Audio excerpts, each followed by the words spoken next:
Escribe en los comentarios desde qué país nos ves. No olvides suscribirte y darle like al video.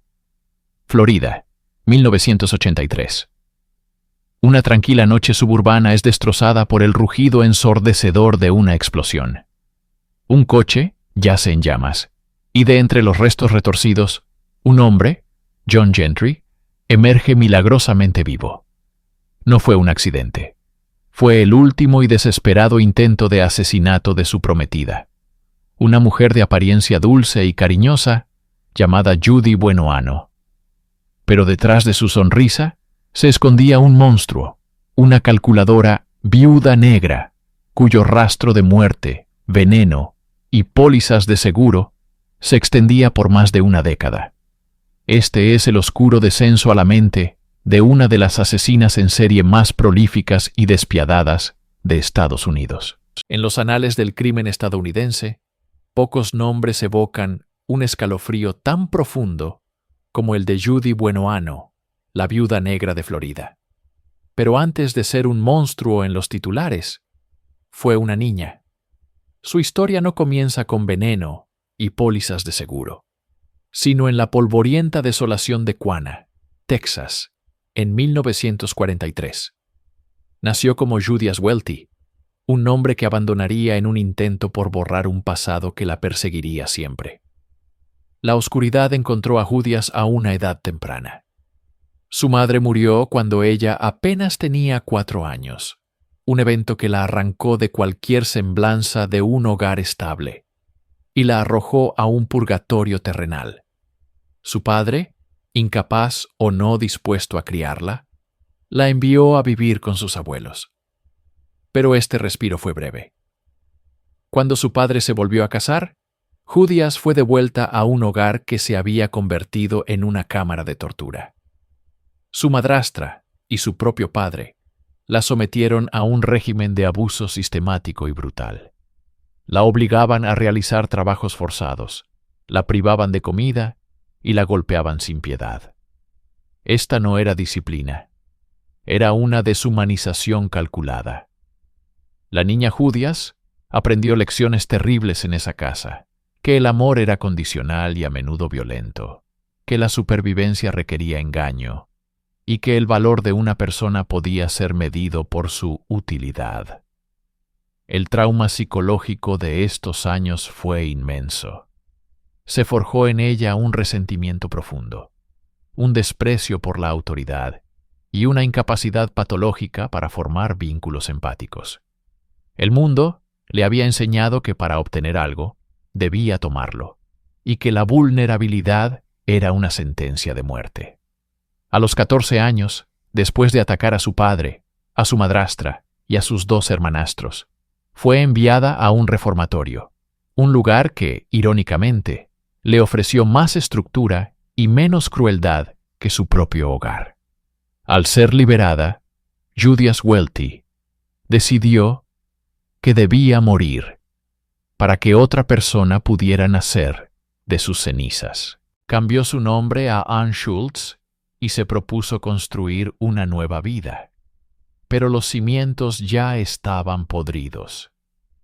Las raíces de la oscuridad eran profundas, y el árbol que crecería de ellas daría frutos envenenados. Tras borrar su identidad como Judyas Welty, la joven ahora conocida como Ann Schultz buscó un nuevo comienzo, una fachada de normalidad para ocultar el abismo que llevaba dentro. La encontró en la figura de James Goodyear, un sargento de la Fuerza Aérea de los Estados Unidos. Se conocieron en Nuevo México en 1960. Para Goodyear, Ann era una joven atractiva, quizás un poco reservada, pero aparentemente normal. Para Ann, James representaba todo lo que su infancia no fue: estabilidad, respeto y, lo más importante, una vía de escape. Se casaron en 1962, y Judy, como se haría llamar a partir de entonces, se convirtió en una esposa militar. Se mudaron a Orlando, Florida, y pronto tuvieron 2 hijos, Michael y James Jr. En la superficie, eran la encarnación del sueño americano de la posguerra. Un militar con una carrera estable, una esposa dedicada y 2 hijos sanos viviendo en un modesto hogar suburbano. Pero bajo esta capa de domesticidad, la psicopatología de Judy no había desaparecido. Simplemente estaba latente, esperando la oportunidad adecuada. El matrimonio no era para ella una unión de amor, sino una transacción. Ella desempeñaba el papel de esposa y madre, con una eficiencia escalofriante, pero carecía de la calidez y la conexión emocional genuinas. Sus vecinos la veían como una mujer amable, aunque algo distante.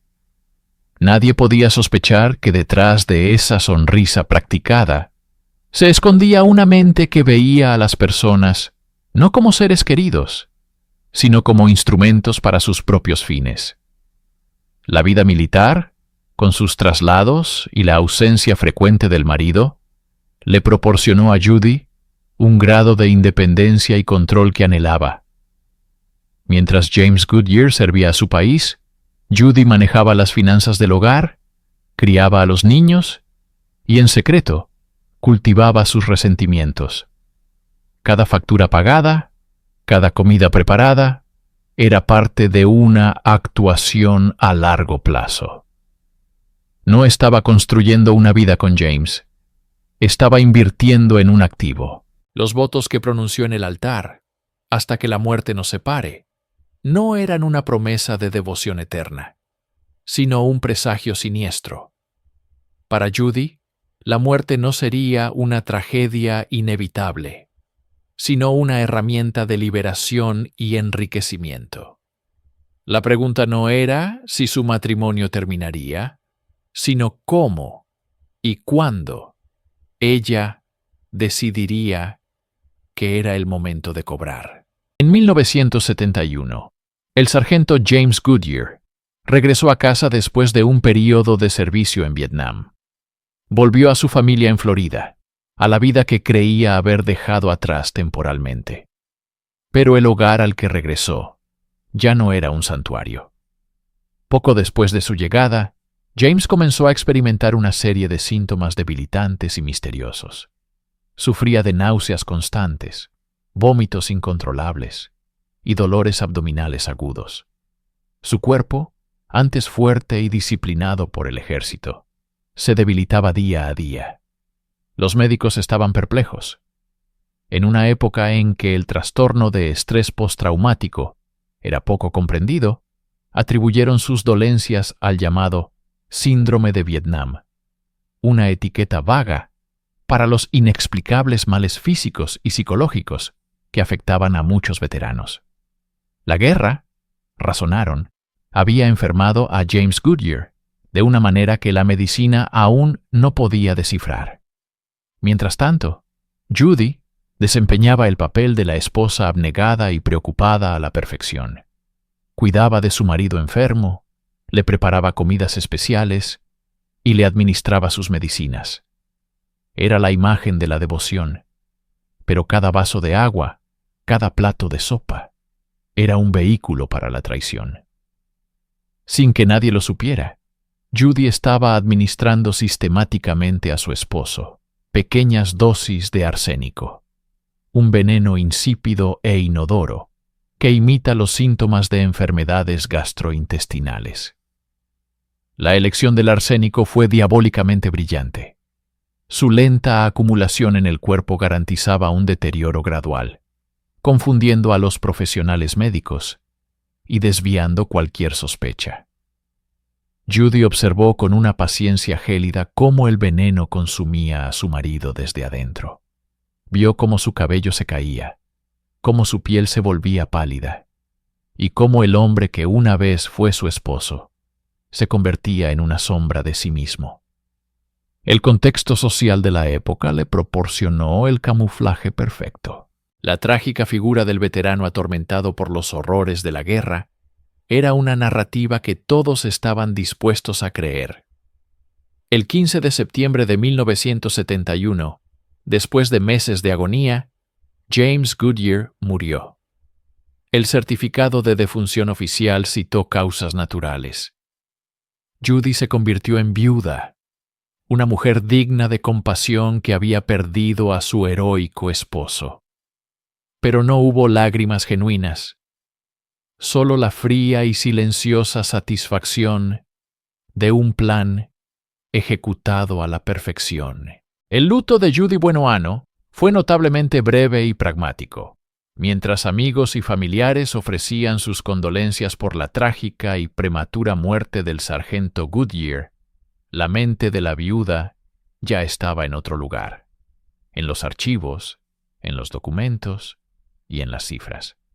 Pronto se reveló la verdadera naturaleza de su devoción. James Goodyear no solo había dejado atrás a una esposa y 2 hijos, había dejado, sin saberlo, un legado financiero considerable. Judy comenzó a presentar reclamaciones de seguros de vida. No una, sino varias. Se descubrió que, a lo largo de su matrimonio, y especialmente en los meses previos a la muerte de James, Judy había contratado múltiples pólizas de seguro de vida a su nombre, a menudo sin su conocimiento. La suma total de los pagos ascendió a decenas de miles de dólares, una fortuna considerable a principios de la década de 1970.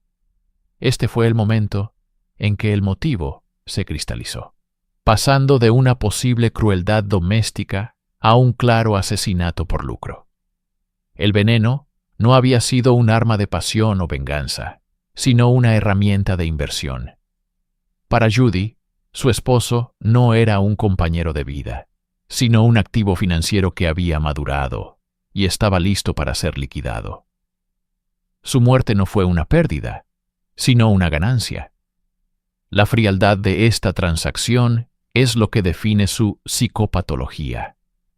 No había rastro de culpa o remordimiento, solo la eficiencia de una empresaria cobrando una deuda. Con el dinero del seguro, Judy no se retiró a una vida de duelo silencioso. Hizo exactamente lo contrario.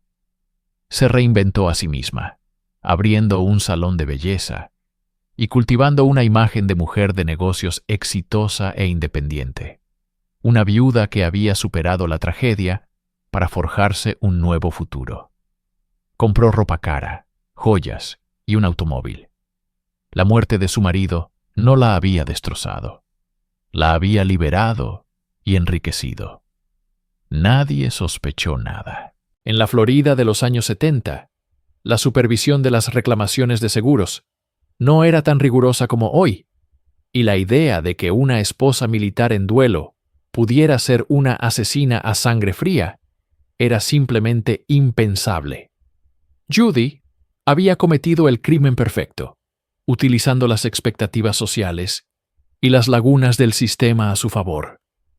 Había probado el sabor del dinero manchado de sangre y había descubierto que le gustaba. El patrón estaba establecido. La viuda negra había tejido su primera red y no sería la última.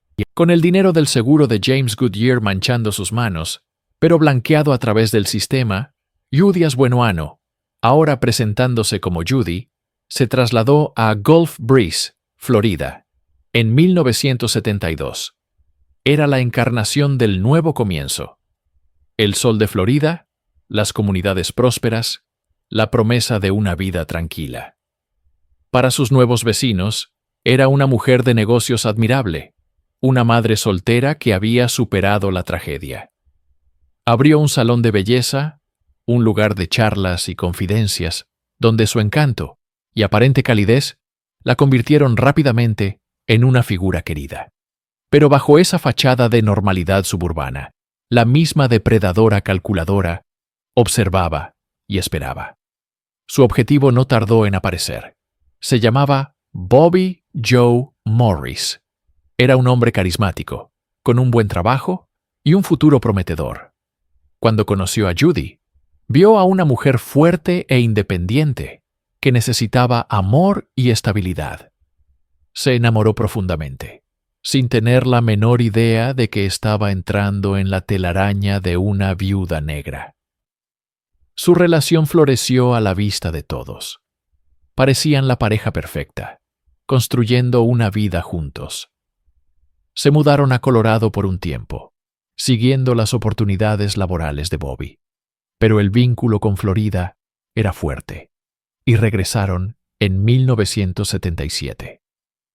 Durante este tiempo, Judy continuó manejando sus finanzas con una precisión escalofriante, invirtiendo el dinero de sus víctimas pasadas y buscando siempre nuevas oportunidades. Bobby Joe Morris representaba una de esas oportunidades. Era estable, confiable y, lo más importante, asegurable. El patrón, invisible para el mundo, comenzaba a repetirse. La felicidad inicial, la construcción de una vida en común, era simplemente el preludio. Judy no buscaba un compañero, buscaba un activo. Y una vez que el valor sentimental de la relación se agotaba, solo quedaba el valor financiero. A principios de 1978, después de años de aparente felicidad doméstica, Bobby Joe comenzó a sentirse mal. Un malestar vago al principio, que los médicos no podían diagnosticar. La misma sombra que se había cernido sobre James Goodyear, ahora se alargaba sobre él. Y en el centro de esa oscuridad, ofreciendo un vaso de agua y una palabra de consuelo, estaba la mujer que profesaba amarlo. La enfermedad de Bobby Joe Morris no fue súbita, sino una cruel y metódica desintegración. Comenzó como una gripe persistente, una fatiga que ningún descanso podía aliviar. Luego vinieron los dolores agudos, las náuseas violentas, una debilidad que lo postró en cama. Los médicos estaban perplejos. Realizaron prueba tras prueba, explorando cada posibilidad, desde trastornos neurológicos hasta enfermedades tropicales exóticas. Ninguna respuesta encajaba. Mientras tanto, Judy desempeñaba el papel de la compañera devota a la perfección. Era ella quien lo cuidaba día y noche, quien le administraba sus medicamentos, quien le preparaba sus comidas y le llevaba bebidas para mantenerlo hidratado. Ante los amigos y los médicos, su angustia parecía genuina. Lloraba, rezaba, expresaba su frustración ante la incapacidad de la medicina para encontrar la causa del sufrimiento de su amado. Pero en la soledad de su hogar, cada vaso de agua, cada plato de sopa, era un vehículo para la muerte. Estaba envenenándolo lentamente con arsénico. La elección del veneno era deliberada y sádica. El arsénico imita los síntomas de muchas enfermedades naturales, creando confusión y retrasando cualquier sospecha de juego sucio. Permite una muerte prolongada, un tormento físico y psicológico que le otorgaba a Judy el control total. Ella observaba su lenta decadencia, su cuerpo consumiéndose, su espíritu quebrándose, sabiendo que era la arquitecta de su dolor. Para Bobby Joe fue un infierno personal. Se sentía atrapado en su propio cuerpo, traicionado por una enfermedad invisible que lo devoraba desde adentro. Y en medio de esa pesadilla, su único consuelo era el cuidado de la mujer que, sin que él lo supiera, era su verdugo. El 18 de enero de 1978, después de semanas de una agonía indescriptible, el cuerpo de Bobby Joe Morris finalmente cedió. Murió. Los médicos, aún sin un diagnóstico claro, atribuyeron su muerte a complicaciones de una enfermedad no identificada. Judy lloró, organizó el funeral y poco después cobró silenciosamente la póliza de seguro de vida que había contratado a su nombre. El paraíso de Florida se había cobrado otra víctima, y la viuda negra había añadido otra muesca a su cinturón, perfeccionando su método y fortaleciendo su convicción de que era intocable. Con Bobby Joe Morris fuera del camino y su dinero del seguro en el banco, la atención de Judy Buenoano se centró en una nueva y aterradora dirección: su propia sangre. Su hijo, Michael Goodyear, ya no era un niño. Era un joven que se acercaba a la edad adulta un testigo silencioso de las sucesivas tragedias que habían marcado su vida. Había visto la lenta y dolorosa enfermedad de su padre, James. Había vivido la repentina enfermedad y muerte del novio de su madre, Bobby. Aunque quizás no comprendía la verdad, su mera existencia era un vínculo viviente con un pasado que Judy prefería enterrar. Pero había algo más que convertía a Michael en un objetivo: el dinero. En 1979, Michael se alistó en el ejército de los Estados Unidos. Para cualquier madre, esto sería un motivo de orgullo, quizás mezclado con la natural preocupación. Para Judy, fue una oportunidad de negocio. Lo convenció de que contratara una póliza de seguro de vida del ejército por valor de $20,000, una suma considerable para la época, y que la nombrara a ella como la única beneficiaria. Luego, fue un paso más allá, contratando en secreto 2 pólizas de seguro de vida adicionales y privadas para él, elevando el pago potencial a más de $125,000. El plan era tan monstruoso que desafía la comprensión. Judy comenzó a envenenar a su propio hijo. Al igual que con sus víctimas anteriores, usó arsénico, administrado en sus comidas cuando regresaba a casa de permiso.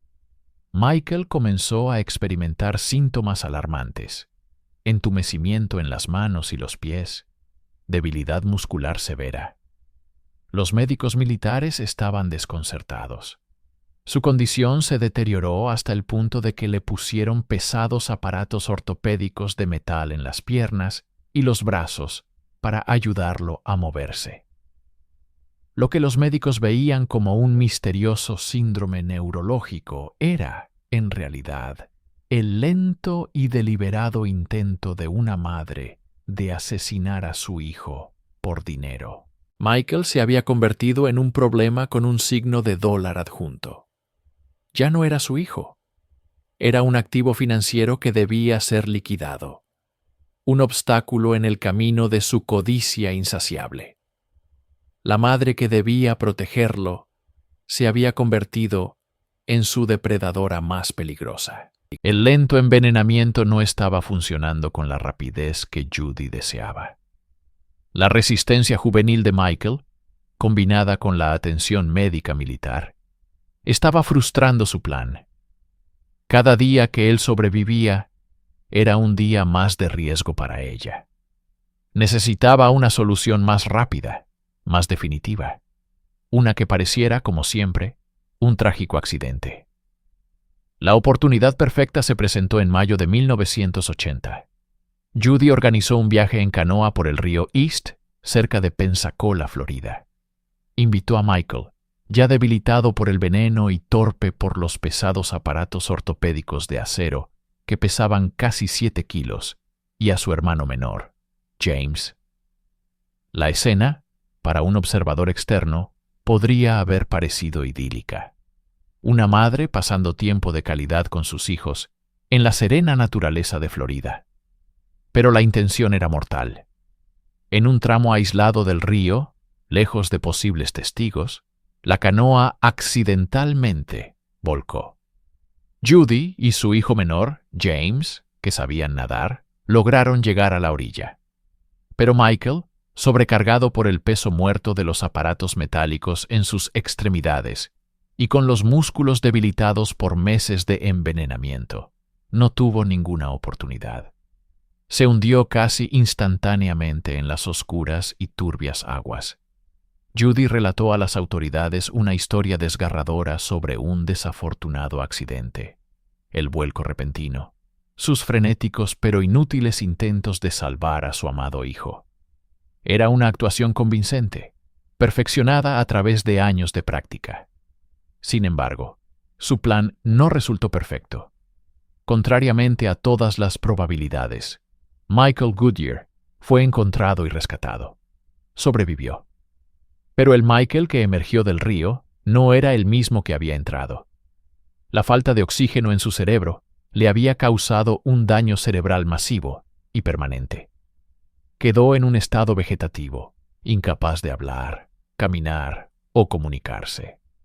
Su cuerpo era una prisión, su mente una sombra de lo que fue. Para Judy, este resultado fue un desastre catastrófico. Su objetivo no solo había sobrevivido, sino que ahora requería cuidados constantes, convirtiéndose en una carga en lugar de una ganancia. El intento de asesinato había fracasado, pero había dejado a su hijo suspendido en un limbo entre la vida y la muerte, un recordatorio constante y viviente de su crueldad. Tras la muerte de Bobby Joe, Judy se mudó a Colorado Springs, llevándose consigo a sus hijos. Para el mundo exterior, era una viuda afligida que buscaba un nuevo comienzo. Pero la oscuridad que la habitaba no conocía fronteras geográficas. Su hijo mayor, Michael Goodyear, un joven que había servido con honor en la Guerra de Vietnam, regresó a casa en 1979. En lugar de un cálido recibimiento, encontró un destino más cruel que cualquier campo de batalla. Poco después de su regreso, Michael comenzó a sufrir una misteriosa y debilitante enfermedad. Sus músculos se atrofiaban, perdía la coordinación y un dolor insoportable lo consumía. Los médicos estaban perplejos, incapaces de diagnosticar la causa de su rápido deterioro, que finalmente lo dejó parcialmente paralizado. Durante este tiempo, Judy se mostró como la madre abnegada, cuidando a su hijo enfermo. Sin embargo, bajo esa fachada, estaba tejiendo su red más monstruosa hasta la fecha. Convenció a Michael para que contratara 2 pólizas de seguro de vida del ejército, nombrándola a ella como única beneficiaria. Luego, insistió en que usara pesados aparatos ortopédicos de metal en las piernas y los brazos, supuestamente para ayudarlo. En realidad, eran anclas. En 1980, Judy llevó a Michael y a su hermano menor, James, a un viaje en canoa por el río East, cerca de Pensacola. En un tramo aislado, la canoa, accidentalmente, volcó. Judy y James lograron nadar hasta la orilla. Pero Michael, sobrecargado por los aparatos metálicos de casi 10 kilos y debilitado por meses de envenenamiento sistemático con arsénico, no tuvo ninguna oportunidad. Se hundió en las turbias aguas sin poder luchar. Judy relató la historia de un trágico accidente, pero los investigadores notarían más tarde la escalofriante calma con la que cobró los $28,000 del seguro. Había cruzado la última línea moral imaginable, sacrificando a su propio hijo en el altar de su avaricia. Era una declaración de que no había nadie a quien no estuviera dispuesta a eliminar por dinero. Con el dinero del seguro de su hijo manchando sus manos, Judy Buenoano, ahora operando bajo el apellido de su madre, se estableció en Pensacola, Florida. Para 1982, se había reinventado una vez más. Ya no era la viuda afligida, sino una empresaria exitosa, dueña de un próspero salón de belleza. Proyectaba una imagen de independencia, encanto y competencia, atrayendo a una clientela leal y a la admiración de la comunidad. Fue en este escenario de aparente normalidad donde conoció a John Gentry. Gentry era un hombre de negocios, dueño de una tienda de equipos de buceo, y se sintió inmediatamente atraído por la carismática y segura Judy. Para él, ella parecía ser la pareja perfecta. Una mujer fuerte que había superado la tragedia y construido una vida por sí misma. No tenía forma de saber que estaba entrando en el tercer acto de una obra macabra, y que él había sido elegido para el papel de la próxima víctima. La relación floreció rápidamente. Judy era atenta, cariñosa y parecía profundamente enamorada. Se integró en la vida de Gentry, ganándose su confianza y afecto. Pero mientras construía un futuro con él, también estaba planificando su final. Fiel a su modus operandi, el tema del dinero y la seguridad no tardó en aparecer. Con una lógica retorcida y persuasiva, convenció a John de la importancia de tener seguros de vida, por si algo pasaba. Lo instó a contratar múltiples pólizas con diferentes compañías, acumulando una suma considerable. Y, por supuesto, en cada una de ellas, el nombre de la beneficiaria principal era el suyo: Judy Buenoano. Gentry, confiado y enamorado, firmó los papeles sin dudarlo, creyendo que estaba asegurando el futuro de la mujer que amaba. En realidad, estaba firmando su propia sentencia de muerte. El telón estaba a punto de levantarse para el siguiente y más audaz de los crímenes de la viuda negra. Una vez que las pólizas de seguro de John Gentry estuvieron firmadas y activas, el reloj comenzó a correr. Judy Buenoano, sin embargo, no optó por un método rápido o violento. Su crueldad residía en el control, en el tormento lento y calculado. Poco después de que se mudaran juntos, Judy comenzó a quejarse de que John parecía cansado y sin energía. Le dijo que necesitaba un impulso, algo para mejorar su salud. Su solución fue un frasco de píldoras de vitamina, cápsulas que ella misma preparaba y que le insistía en tomar diariamente por su propio bien. Gentry, sin sospechar nada, aceptó el gesto como una muestra de amor y preocupación. Se tragaba las cápsulas cada día, sin saber que estaba ingiriendo veneno. Las píldoras no contenían vitaminas, contenían paraformaldehído, una forma sólida de formaldehído, una sustancia tóxica utilizada en desinfección y embalsamamiento. Es un veneno que actúa lentamente, destruyendo el cuerpo desde adentro. Los efectos no fueron inmediatos. Gentry comenzó a experimentar náuseas constantes, vómitos violentos y una debilidad muscular progresiva que lo dejaba postrado. Su salud, antes robusta, se desvanecía ante sus ojos. Visitó a numerosos médicos, se sometió a innumerables pruebas, pero nadie podía encontrar la causa de su misteriosa enfermedad. Mientras tanto, Judy interpretaba el papel de la pareja devota a la perfección. Lo acompañaba a las citas médicas, lo cuidaba en casa, le aseguraba que todo estaría bien, y luego, en la privacidad de su hogar, le entregaba la siguiente dosis de veneno. La tortura psicológica para Gentry debió ser inmensa. Sentir que su cuerpo lo traicionaba, que su vida se escapaba, sin ninguna explicación lógica.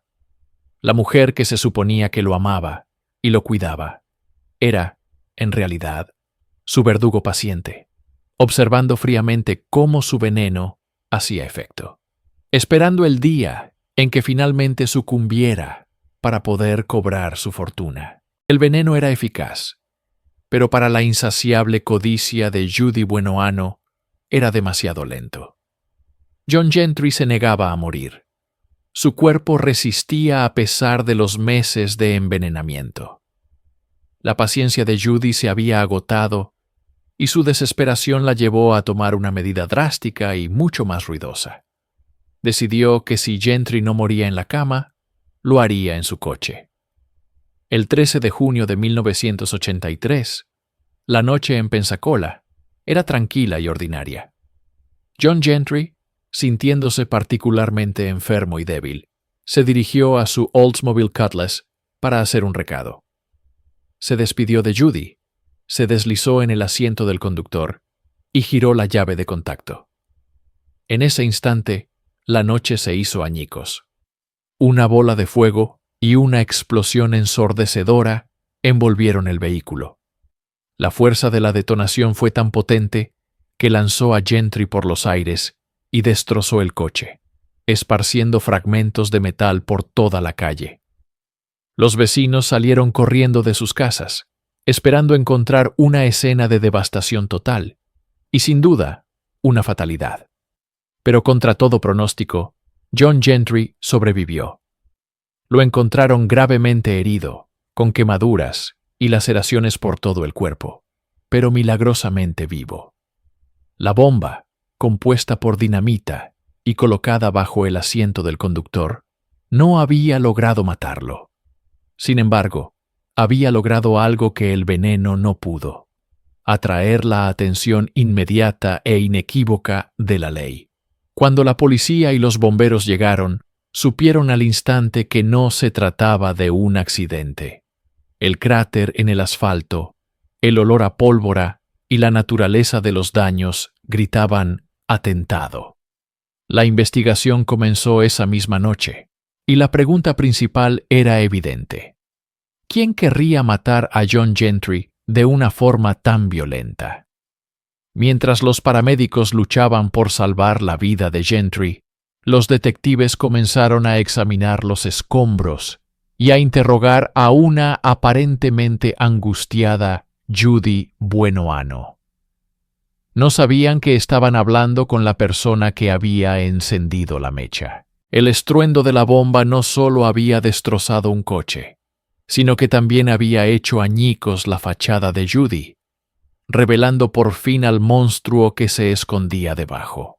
El 25 de junio de 1983, el sol de Pensacola, Florida, brillaba con una intensidad engañosa. Para John Gentry, era un día como cualquier otro, hasta que giró la llave en el encendido de su Oldsmobile Cutlass. En una fracción de segundo, el mundo se convirtió en un infierno de fuego y metal retorcido. Una explosión ensordecedora destrozó el coche, lanzando a Gentry por los aires.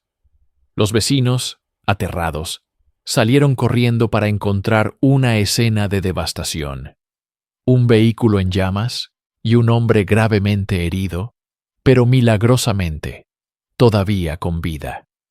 Los paramédicos que llegaron al lugar no podían creer que alguien hubiera sobrevivido a una explosión de esa magnitud.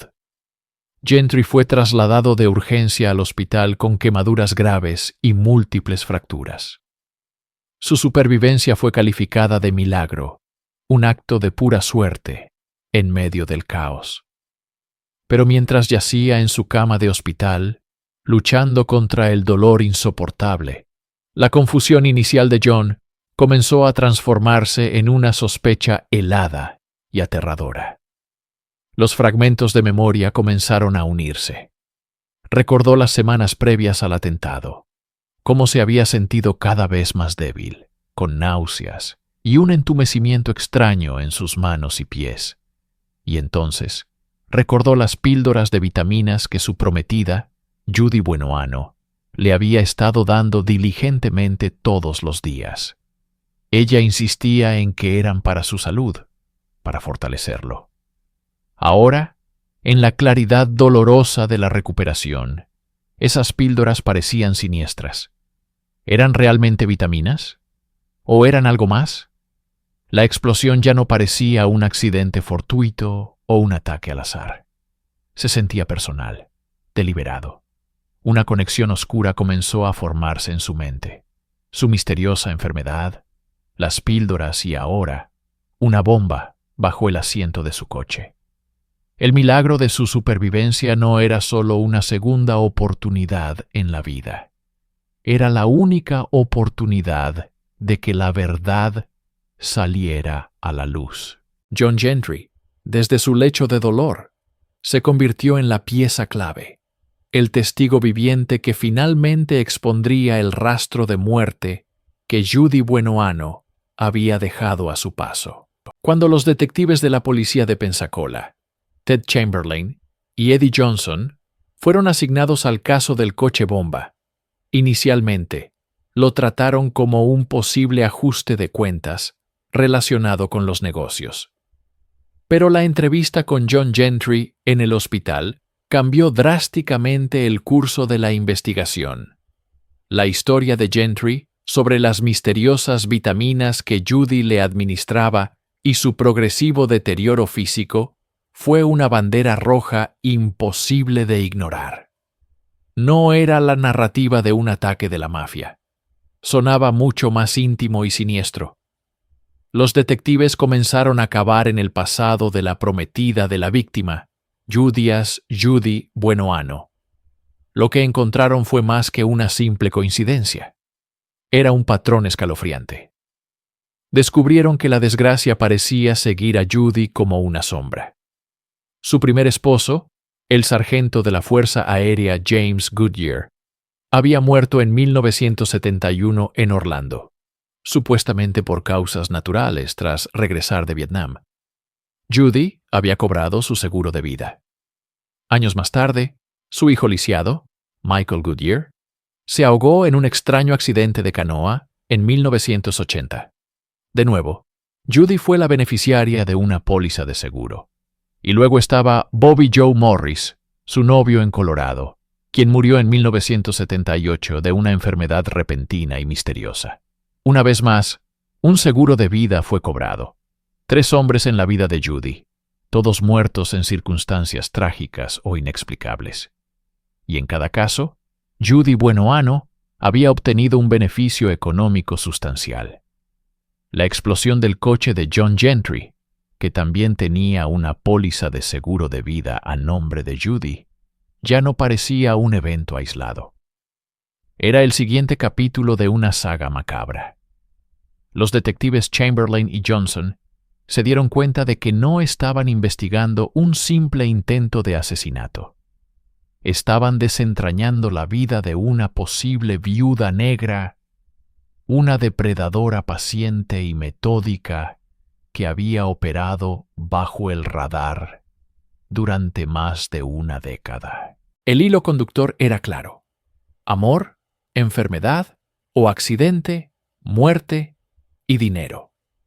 La investigación se expandió más allá de Florida, contactando a las autoridades de Colorado y Orlando, tejiendo una red de información que comenzaba a apretarse inexorablemente alrededor de Judy. Las sospechas de los detectives, por muy fuertes que fueran, seguían siendo circunstanciales.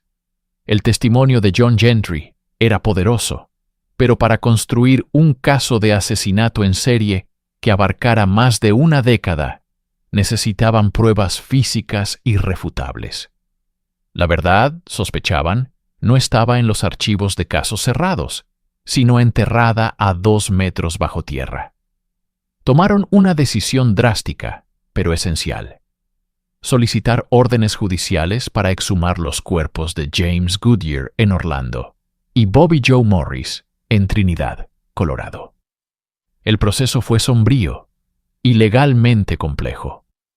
Las familias, que durante años habían creído las historias de muertes trágicas y naturales, tuvieron que enfrentarse a la horrible posibilidad de que sus seres queridos hubieran sido asesinados.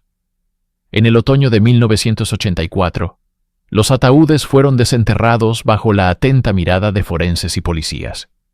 Era un momento solemne, una profanación necesaria en busca de justicia. Los restos fueron transportados a laboratorios forenses, donde los toxicólogos comenzaron su meticuloso trabajo. Analizaron muestras de tejido, cabello y uñas, buscando la firma química de un veneno. La tecnología forense de la época era lo suficientemente avanzada para detectar trazas de sustancias incluso después de años de descomposición. La espera de los resultados fue tensa. Finalmente, llegó la confirmación que los investigadores anhelaban y temían. En los restos de James Goodyear encontraron niveles letales de arsénico. En los de Bobby Joe Morris, la misma sustancia mortal. El veneno sin sabor, sin olor. El arma preferida de los asesinos sigilosos a lo largo de la historia. Las causas de muerte en sus certificados, insuficiencia cardíaca y enfermedad desconocida, eran mentiras. La verdad era mucho más simple y brutal. Habían sido envenenados sistemáticamente. Los secretos que Judy Buenoano había enterrado con sus víctimas, finalmente, habían sido desenterrados. El silencio de las tumbas se rompió con la evidencia científica, proporcionando a la Fiscalía el arma definitiva que necesitaban para demostrar el patrón de asesinato a sangre fría de la viuda negra. Con el testimonio del superviviente John Gentry, la evidencia de la bomba en su coche Y lo más crucial, los informes toxicológicos que confirmaban el envenenamiento por arsénico de James Goodyear y Bobby Joe Morris. El cerco sobre Judy Buenoano se cerró por completo. El 11 de enero de 1985, los detectives se presentaron en su salón de belleza en Gulf Breeze, Florida. El momento que habían estado construyendo durante meses había llegado. La escena no fue dramática ni violenta. Judy, rodeada de los olores de la laca y los productos químicos para el cabello, se mostró tranquila, casi impasible, cuando le informaron que estaba bajo arresto por el intento de asesinato de John Gentry y el asesinato de James Goodyear.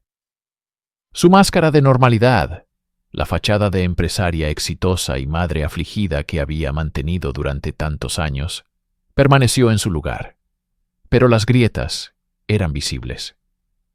Mientras la esposaban y la sacaban del local ante la mirada atónita de empleados y clientes, la noticia comenzó a extenderse como un reguero de pólvora.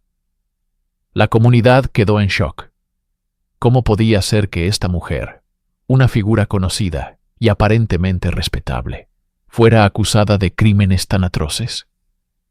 Los medios de comunicación se abalanzaron sobre la historia, y fue entonces cuando nació el apodo que la inmortalizaría en los anales del crimen: la Viuda Negra de Florida. El nombre capturaba perfectamente la esencia de sus crímenes: la seducción, la traición y la muerte metódica de sus parejas por beneficio económico. Las entrevistas con vecinos y conocidos pintaban un retrato confuso. Algunos hablaban de su amabilidad, otros de un lado más frío y calculador que apenas habían vislumbrado. La imagen pública de Judy se desmoronó, reemplazada por la de un monstruo de sangre fría.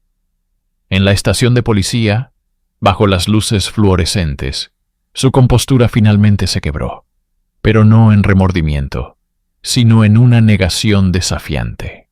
Para el estado de Florida, sin embargo, las pruebas eran abrumadoras. El arresto no fue el final, sino el comienzo del último acto, donde el sistema de justicia se enfrentaría a una de las asesinas en serie más prolíficas y calculadoras de su historia. El 25 de octubre de 1985, el Tribunal del Condado de Orange, Florida, se convirtió en el escenario de una batalla legal que capturaría la atención de la nación. De un lado, la Fiscalía, liderada por el implacable James T. Russell, quien estaba convencido de que se enfrentaba a una de las asesinas en serie más frías y calculadoras de la historia del Estado. Del otro, Judy Buenoano, la mujer que había construido una imagen de viuda afligida y madre devota, ahora sentada con una calma desconcertante, mientras su vida pendía de un hilo. El aire en la sala era denso, cargado de anticipación y de los susurros de los medios que la habían bautizado como la Viuda Negra. El fiscal Russell no perdió tiempo. Su estrategia era metódica, un lento y deliberado desmantelamiento de la fachada de Judy. Presentó al jurado una narrativa no de mala suerte, sino de un patrón siniestro de codicia y crueldad. El primer pilar de su caso fue la ciencia. Los informes toxicológicos exhumados de James Goodyear eran irrefutables. Niveles letales de arsénico, un veneno inodoro e insípido, perfecto para un asesinato silencioso. Russell explicó cómo este veneno, administrado en pequeñas dosis a lo largo del tiempo, imitaría los síntomas de una enfermedad estomacal, engañando a médicos y familiares. La fiscalía pintó un cuadro vívido de Judy cuidando a su marido moribundo, no con amor, sino con una paciencia depredadora, esperando el momento en que el veneno completara su obra mortal. El segundo pilar fue el motivo, el dinero. Russell desglosó meticulosamente las múltiples pólizas de seguro de vida que Judy había contratado para James Goodyear, algunas justo antes de su misteriosa enfermedad. El total ascendía a una suma considerable para la época, un premio por el que, según la fiscalía, Judy estaba dispuesta a matar. Cada póliza era una pieza más en el rompecabezas, demostrando premeditación. La defensa intentó argumentar que estas pólizas eran una práctica común de planificación financiera, pero la acumulación y el momento eran demasiado sospechosos. Mientras los documentos se presentaban como prueba, la mirada del jurado se fijaba en Judy, buscando una grieta en su máscara de serenidad. Pero ella permanecía impasible, una estatua de negación en medio de una tormenta de acusaciones. El juicio apenas comenzaba, pero la sombra de la duda que la fiscalía proyectaba sobre ella ya era larga y oscura. Si las pruebas forenses y financieras eran el esqueleto del caso de la fiscalía, los testimonios de quienes sobrevivieron al infierno de Judy Buenoano fueron su corazón palpitante. El momento más electrizante del juicio llegó cuando John Gentry subió al estrado. Su presencia misma era un milagro, un fantasma viviente que había regresado para señalar a su verdugo. Con voz firme, relató el terror de sentir su coche estallar en llamas, una explosión que debería haberlo matado. Describió cómo, meses antes, su prometida Judy le había insistido en que tomara unas cápsulas de vitaminas, que según él, lo dejaban constantemente enfermo y desorientado.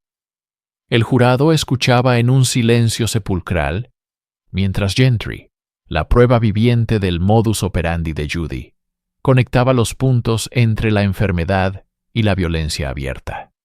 Su testimonio no era sobre arsénico, sino sobre dinamita, demostrando que la sed de sangre de Judy no conocía límites ni métodos. Luego vino el testimonio que rompería el corazón de la sala. La voz del pasado a través de amigos y familiares de Michael Buenoano. Aunque el juicio se centraba en la muerte de James Goodyear, la fiscalía recibió permiso para presentar evidencia de crímenes similares para establecer un patrón. Se leyeron cartas y se escucharon relatos sobre la extraña y debilitante enfermedad que consumió al joven Michael. Un soldado fuerte y sano, reducido a un cascarón de sí mismo, con las piernas paralizadas por pesados aparatos ortopédicos de acero. Testigos describieron cómo Judy parecía indiferente a su sufrimiento, más preocupada por el cobro de la póliza de seguro de vida del ejército que por el bienestar de su propio hijo. Cada palabra era un clavo más en el ataúd de la defensa. El jurado ya no veía a una madre, sino a un monstruo capaz de sacrificar a su propia sangre en el altar de la codicia. Expertos forenses subieron al estrado para explicar la ciencia detrás del envenenamiento por arsénico y los componentes de la bomba casera. Pero fueron las voces humanas, las de Gentry y las que hablaban por Michael y James, las que resonaron con más fuerza. Eran ecos de vidas truncadas y futuros robados. Un coro de acusaciones que despojaba a Judy Buenoano de su disfraz de víctima y revelaba la depredadora que se escondía debajo. La sala del tribunal se había convertido en un confesionario, y los pecados de la viuda negra estaban siendo expuestos para que todos los vieran. Los argumentos finales habían concluido. La fiscalía había tejido una red ineludible de pruebas científicas, motivos financieros y testimonios devastadores. La defensa, superada en todo momento, solo pudo ofrecer débiles refutaciones y apelar a la duda razonable, una duda que se había evaporado con cada nueva revelación. Ahora, el destino de Judy Buenoano estaba en manos de 12 extraños. La sala del tribunal, que durante semanas había sido un hervidero de actividad, se sumió en un silencio tenso y expectante, mientras el jurado se retiraba a deliberar. Las horas se arrastraban como días. Cada crujido de una puerta, cada murmullo en el pasillo, hacía que los corazones se aceleraran. Judy esperaba, con la misma expresión estoica que había mantenido durante todo el juicio, una máscara de hielo que no revelaba ni miedo ni remordimiento. Finalmente, la espera terminó. El alguacil anunció que el jurado había llegado a un veredicto. Regresaron a la sala, sus rostros solemnes e ilegibles. El secretario tomó el sobre del presidente del jurado. El sonido del papel rasgándose pareció un trueno en el silencio. El juez le ordenó a Judy que se pusiera de pie. Ella lo hizo, lentamente, con una calma que desafiaba la gravedad del momento. En el cargo de asesinato en primer grado de James Goodyear, comenzó a leer el secretario. Nosotros, el jurado, declaramos a la acusada culpable. Un suspiro colectivo recorrió la sala. Culpable. La palabra resonó, sellando el destino de la viuda negra. Judy no reaccionó. Ni una lágrima, ni un temblor. Simplemente se quedó allí, como si escuchara el pronóstico del tiempo. Pero el drama no había terminado. El juicio entró en la fase de sentencia. La fiscalía argumentó que la naturaleza fría, calculada y atroz del crimen, cometido por ganancia financiera, merecía la pena máxima. La defensa suplicó piedad. El jurado se retiró una vez más, esta vez para decidir entre la vida en prisión y la muerte. Su recomendación fue unánime y escalofriante: la pena capital. El juez, de acuerdo con la recomendación, pronunció la sentencia que haría historia. Judyas Buenoano fue condenada a morir en la silla eléctrica. Por primera vez en casi 150 años, una mujer en Florida se enfrentaba a la ejecución. El sonido del martillo del juez al golpear la madera fue el punto final, no solo del juicio, sino de una vida de engaño. La silla eléctrica esperaba. 13 años. 13 años pasó Judy Buenoano en el corredor de la muerte del correccional de Broward, un limbo legal mientras sus abogados agotaban todas las vías de apelación posibles. Afirmaron abuso infantil, incompetencia legal, cualquier cosa que pudiera conmutar su sentencia. Pero los tribunales, una y otra vez, confirmaron el veredicto. Los crímenes eran demasiado monstruosos, la evidencia demasiado abrumadora. Durante esos años, Judy mantuvo su inocencia, concediendo entrevistas en las que se presentaba como una víctima de la injusticia, una madre amorosa incriminada por un sistema judicial misógino. Sin embargo, su fachada se había resquebrajado para siempre, y pocos creían en sus lágrimas de cocodrilo.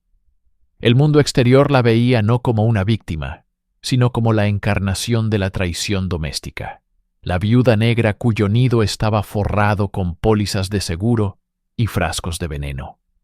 El 30 de marzo de 1998, el último capítulo de su vida llegó a su fin.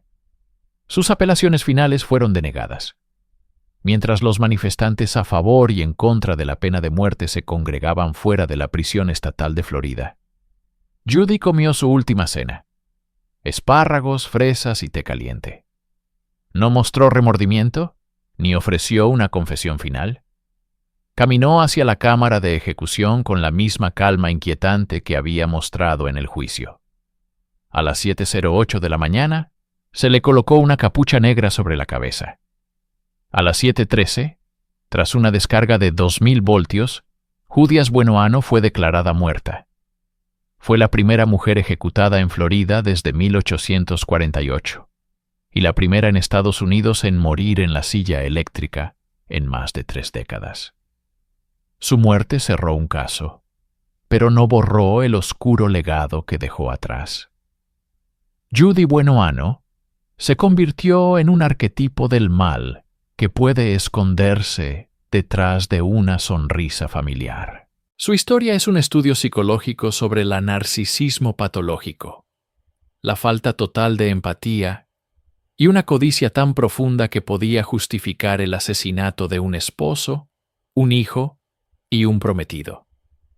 Nos obliga a cuestionar cuán bien conocemos realmente a las personas con las que compartimos nuestras vidas. El legado de Judy no es solo el de una asesina, sino un recordatorio escalofriante de que los monstruos más aterradores a menudo no acechan en las sombras, sino que se sientan a nuestra propia mesa, sirviéndonos veneno con una sonrisa.